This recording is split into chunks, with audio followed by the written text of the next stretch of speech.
नमस्कार दोस्तों, आप सभी का स्वागत है मेरे सेकंड वीडियो सेशन में, जिसमें हम भारतीय संविधान की एम लक्ष्मीकांत से चैप्टर वाइज अध्ययन कर रहे हैं, जिसमें हम सेकंड चैप्टर पढ़ेंगे आज संविधान का निर्माण या मेकिंग ऑफ कॉन्स्टिट्यूशन।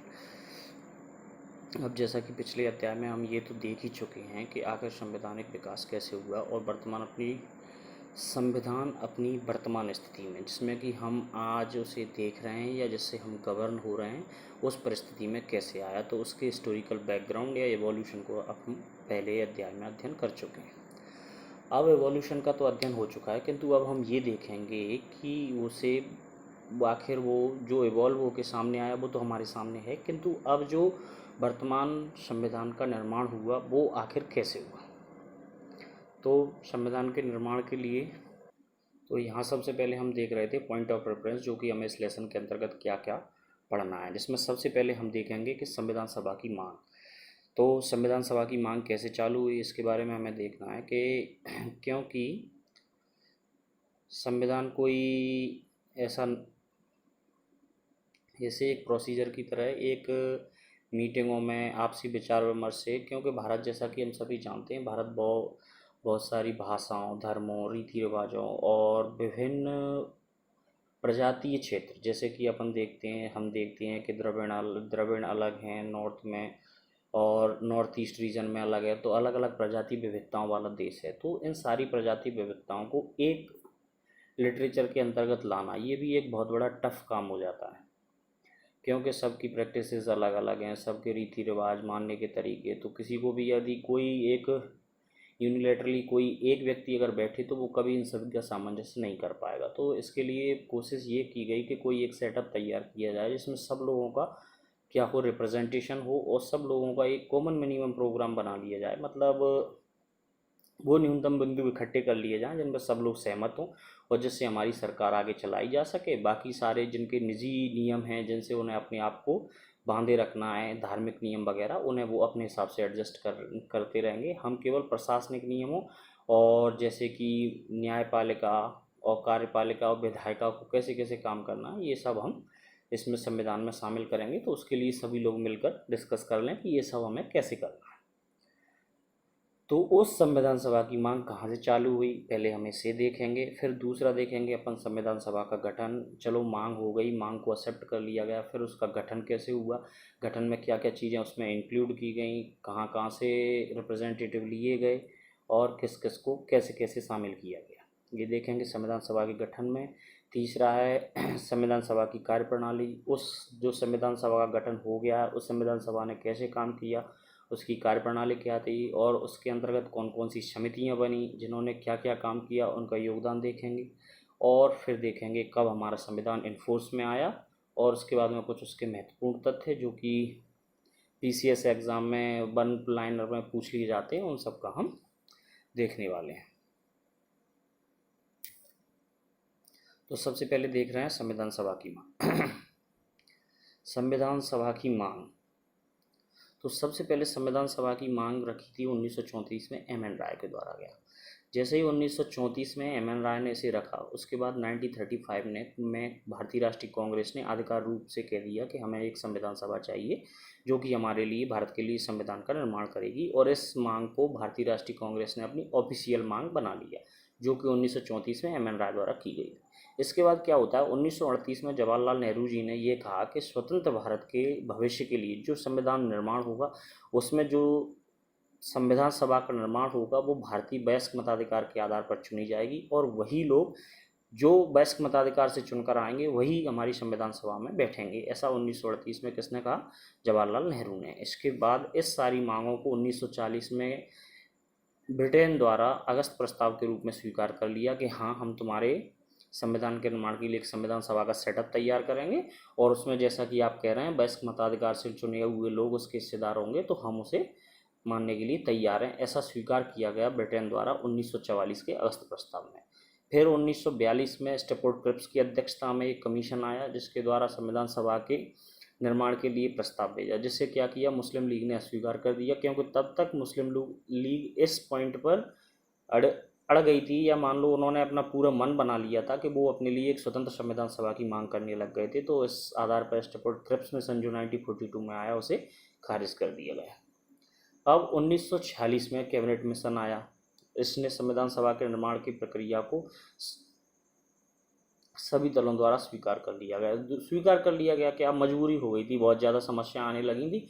तो सब लास्ट में इस बात पे पहुंच गए कि जैसे ही इन्हें कांग्रेस को लगा कि मुस्लिम लीग इसे अस्वीकार कर देगी, क्योंकि उसमें सब एक था, और मुस्लिम लीग को ऐसा लगा कि कांग्रेस इसे अस्वीकार कर देगी, और आखिर में दोनों ने उसे स्वीकार कर लिया। इस तरीके से संविधान सभा अस्तित्व में आ गई 1946 की कैबिनेट मिशन योजना के तहत।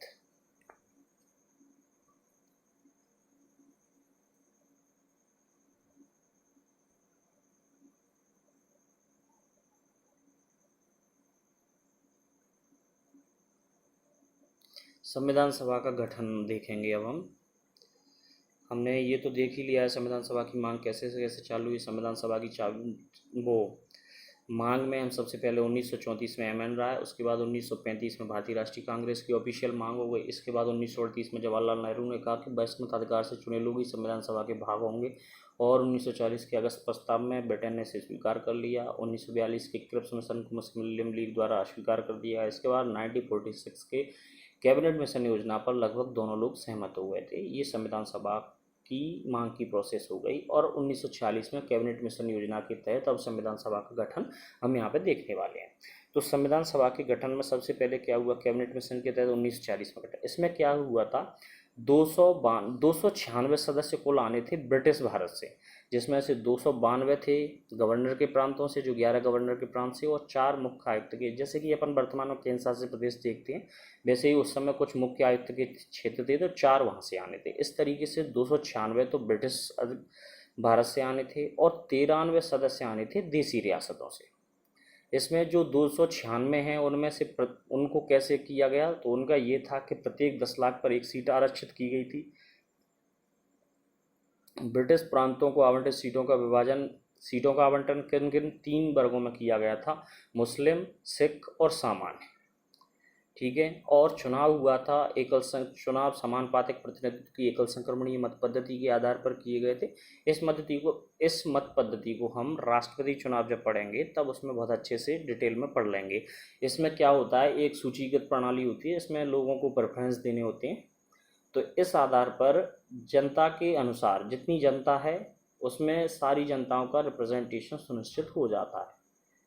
ठीक है, इसके बाद हम देखेंगे, ये तो क्या हो गया, ब्रिटिश भारत से कितने सदस्य आने थे, 296 सदस्य आने थे। उनका चुनाव कैसे होना था, समानुपातिक प्रतिनिधित्व की एकल संक्रमणीय मत पद्धति से होना था। इसके बाद उन सीटों को कौन कौन से आरक्षण दिए गए थे, 3 जगह बांटा गया था, मुस्लिम, सिख और सामान्य के फॉर्मेट में, वो प्रत्येक 10 लाख पर एक सीट आवंटित की गई थी। इस तरीके से तो हो गए जो ब्रिटिश भारत से। अब हम देखेंगे रियासतों से। तो देसी रियासतों के प्रतिनिधियों का चयन क्या है, रियासतों के प्रमुख द्वारा अपनी मर्जी से जो भी करना था उन्हें भेज देना था।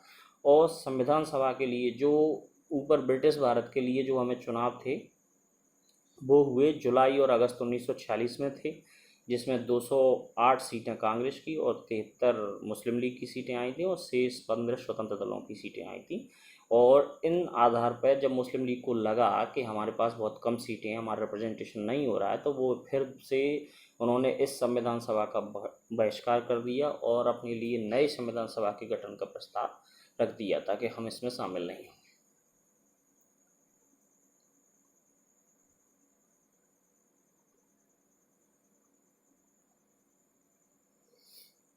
संविधान सभा के गठन हो गया है। अब कब चुनाव हो गए थे,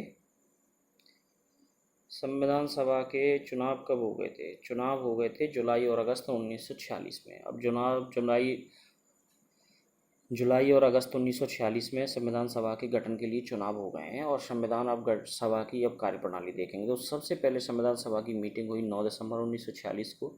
इसमें क्या हुआ था, जैसे वर्तमान प्रोटेम स्पीकर या अस्थायी अध्यक्ष चुने जाते हैं, उसी तरह उसी समय सच्चिदानंद सिन्हा को सभा का अस्थायी अध्यक्ष चुना गया था। 9 दिसंबर 1946 में चुना गया, और मुस्लिम लीग द्वारा यहाँ, जैसा कि मैंने पहले कहा था, उन्होंने उसका बहिष्कार कर दिया था क्योंकि उनके पास बहुत कम सीटें थी। उन्होंने कहा हम अपने लिए एक अलग संविधान सभा बनाएंगे पाकिस्तान के लिए। अब 9 के बाद दूसरी बैठक हुई 11 दिसंबर 1946 में, जिसमें डॉक्टर राजेंद्र प्रसाद सभा के स्थायी अध्यक्ष चुन लिए गए थे, और डॉक्टर H.C. मुखर्जी और B.T. कृष्णमाचारी सभा के 2 उपाध्यक्ष रखे गए थे।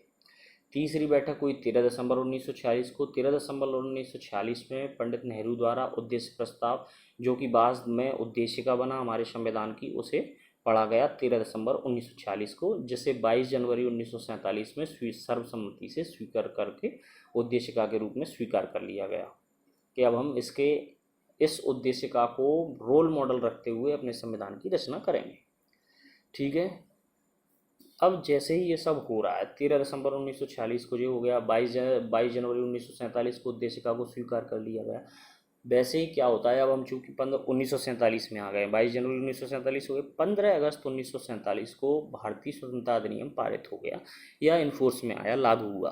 तो भारतीय स्वतंत्रता अधिनियम 1947 के द्वारा जो वर्तमान एग्जिस्टिंग अपनी संविधान सभा है, उसे क्या क्या 3 उसके मेन फीचर्स परिवर्तन आए, वो हम यहाँ देखेंगे।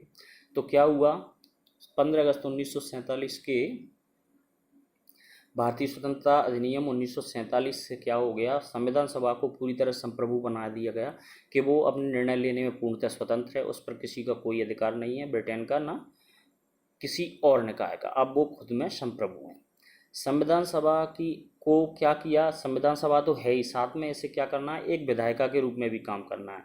मतलब जब तक आम चुनाव नहीं होके नई विधानसभा फोर्स नहीं आती इन्फोर्स नहीं होती है, तब तक वर्तमान संविधान सभा ही विधायिका के रूप में काम करेगी। और उसके विधायिका के रूप में जब वो काम करेगी, तब उसके अध्यक्ष होंगे GV महाबलंकर जी, और जब वो संविधान सभा के रूप में काम करेगी, तब उसके अध्यक्ष होंगे डॉक्टर राजेंद्र प्रसाद। मुस्लिम लीग के सदस्यों के पृथक हो जाने से संख्या 389 से गिरकर कितनी हो गई थी, 299, जिसमें से 229 सदस्य तो कहाँ से थे, मुख्य प्रांतीय क्षेत्रों, 229 तो थे ब्रिटिश भारत से और 70 रह गए थे रियासतों से, भारतीय रियासतों से। तो इस तरीके से 299 हो गए थे, 229 + 70, 299।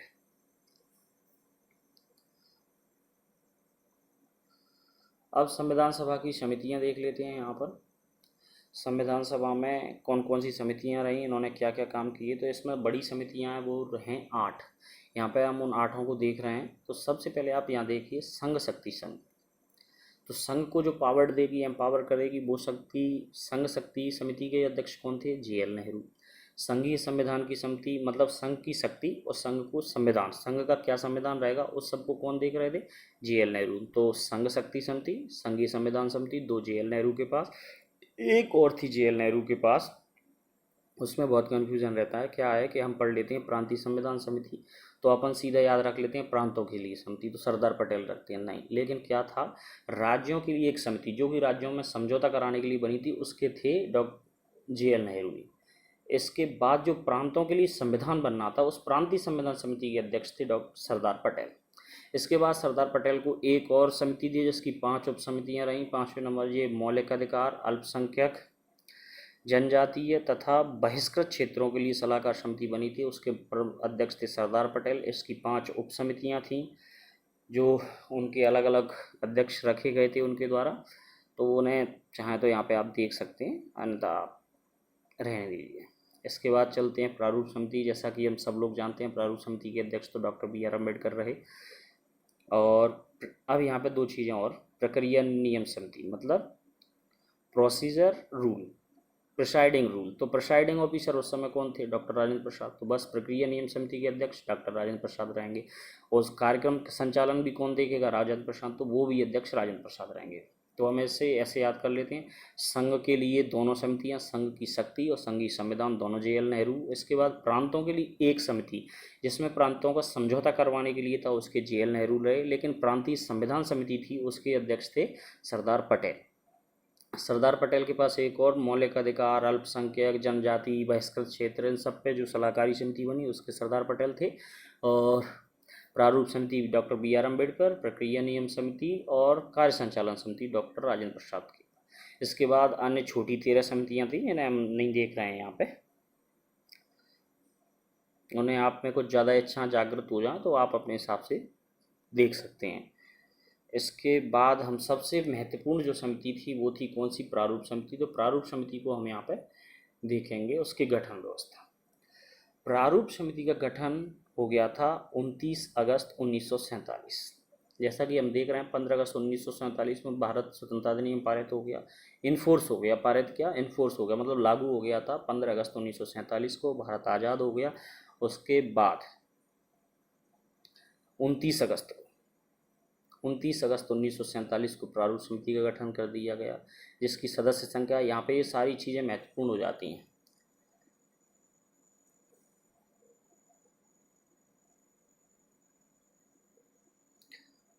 कौन सी, यहाँ पे ये भी महत्वपूर्ण हैं कि प्रारूप समिति का गठन कब हुआ, ये भी वन लाइनर में कभी पूछा जा सकता है। तो 29 अगस्त 1947 याद रखना है। इसकी सदस्य संख्या याद रखना 7, इसकी सदस्य संख्या 7 थी। इसके जितने भी सदस्य हैं वो भी सभी महत्वपूर्ण हैं। इनमें थोड़ी सी मेहनत आप लोगों को करनी है कि आप इनकी पार्टियां देख लें कि ये कौन किस पार्टी से था और किस क्षेत्र से चुनकर आया है।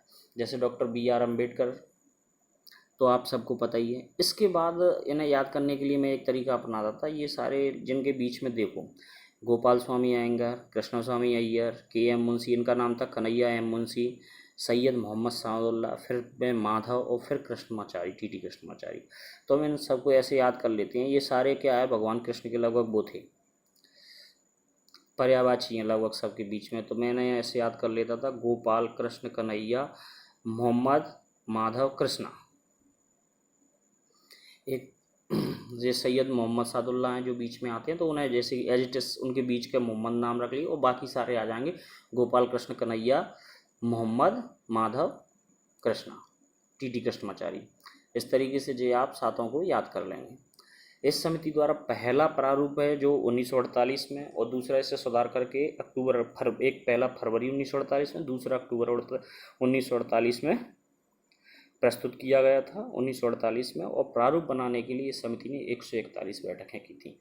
इसमें बहुत मेहनत की थी इस समिति ने, पूरा ड्राफ्ट इन्होंने तैयार किया। इसके बाद इन्होंने इसे आम चर्चा के लिए प्रस्तुत किया। तो ये प्रारूप समिति का काम हो गया। इसके बाद हम आगे देख रहे हैं संविधान का प्रभाव में आना। तो सबसे पहले जैसा हमने देख लिया कि फरवरी 1948 में पहली बार पहला प्रारूप प्रस्तुत किया गया, दूसरा अक्टूबर 1948 में पेश कर दिया गया। तो फिर 4 नवंबर 1948 को पहली बार इसे क्या है, पब्लिक किया गया और सबके विचार विमर्श हेतु प्रस्तुत किया गया 4 नवंबर 1948 को। उस पर 5 दिन के बाद फिर से इसे सबमिट ले लिया गया, और 15 कुछ सुधारों के बाद फिर 15 नवंबर 1948 से 17 नवंबर 1949 को जो संविधान सभा थी उसमें रखा गया, और इस पर फैक्टर वाइज चर्चा की वहाँ पे 17 नवंबर 1949। फिर 14 नवंबर 1949 से 26 नवंबर 1949 तक इस पर तीसरी चर्चा चली, जिसको संविधान सभा को 26 नवंबर 1949 को संविधान को आत्मार्पित, अंगीकृत और पारित किया गया। ये 3 शब्द विशेष तरीके से याद कर लीजिए कि 26 नवंबर 1949 को संविधान को आत्मार्पित, अंगीकृत और पारित किया गया, जिस पर उस समय 284 सदस्यों ने हस्ताक्षर किए थे।